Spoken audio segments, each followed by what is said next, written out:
ഹരേ കൃഷ്ണ. ഗർഗഭാഗവതം അധ്യായം 10.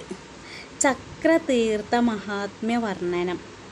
പ്രഭാസം മുതൽ 100 യോജന പരന്നു കിടക്കുന്ന ദ്വാരകയിൽ അനേകം പുണ്യതീർത്ഥങ്ങളുണ്ട്. ദ്വാരക ദർശിക്കുക, ദ്വാരകയിൽ വെച്ച് മരിക്കുക, അവിടെ വെച്ച് ലഘുവായിട്ടെങ്കിലും എന്തെങ്കിലും ദാനം ചെയ്യുക എന്നിവയെല്ലാം അത്രയും പുണ്യപ്രദമായ കാര്യങ്ങളാണ്. ശ്രീകൃഷ്ണ ഭഗവാന്റെ കണ്ണുനീർ വീണ് ഉണ്ടായതാണ് ഗോമതീ തീർത്ഥം.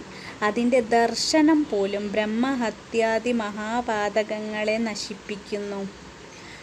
ഗോമതീ തീരത്തും ചക്രതീർത്ഥത്തിലുമുള്ള കല്ലുകൾ എല്ലാം ചക്രാകൃതിയിലായിരിക്കും. എല്ലാം പൂജാർഹവുമാണ്.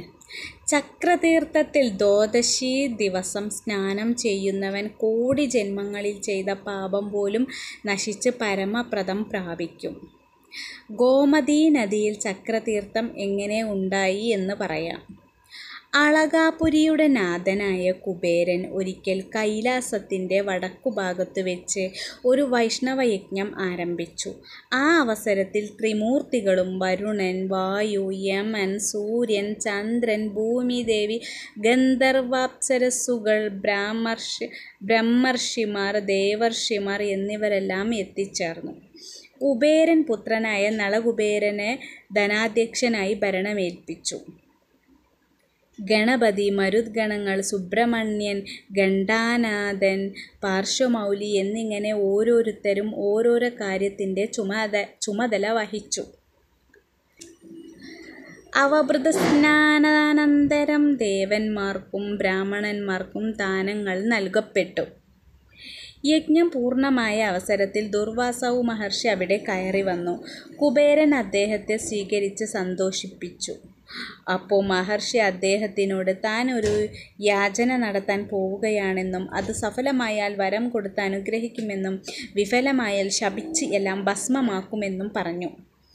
ആഗ്രഹത്തിലുള്ള 9 ത്രൈലോക്യനിധികൾ തനിക്ക് ലഭിക്കണമെന്നായിരുന്നു മഹർഷിയുടെ യാചന. ദാനശീലനായ കുബേരൻ അവ നൽകാമെന്ന് സമ്മതിച്ചു. ആ സമയത്ത് ലോഭികളായ ഘണ്ഠാനാഥനും പാർശ്വമൗലിയും എതിരഭിപ്രായം പ്രകടിപ്പിച്ചു. അവരുടെ വാക്കുകൾ കേട്ട് കുപിതനായ ദുർവാസാവു മഹർഷി പുരികങ്ങൾ വളഞ്ഞു, കണ്ണുകൾ കലങ്ങി. വൈശ്രവണൻ കാൽക്കൽ വീണു. മഹർഷി മറ്റു 2 പേരെയും ശപിച്ചു. ഘണ്ഠാനാഥനെ ഒരു മുതലയായി തീരട്ടെ എന്നും പാർശ്വമൗലിയെ ഒരു ആനയായി പോകട്ടെ എന്നുമായിരുന്നു ശപിച്ചത്.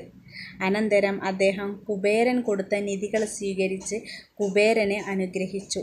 നിധികളുടെ ഇരട്ടി ഉണ്ടാകട്ടെ എന്നായിരുന്നു അനുഗ്രഹം. ഹരേ കൃഷ്ണ.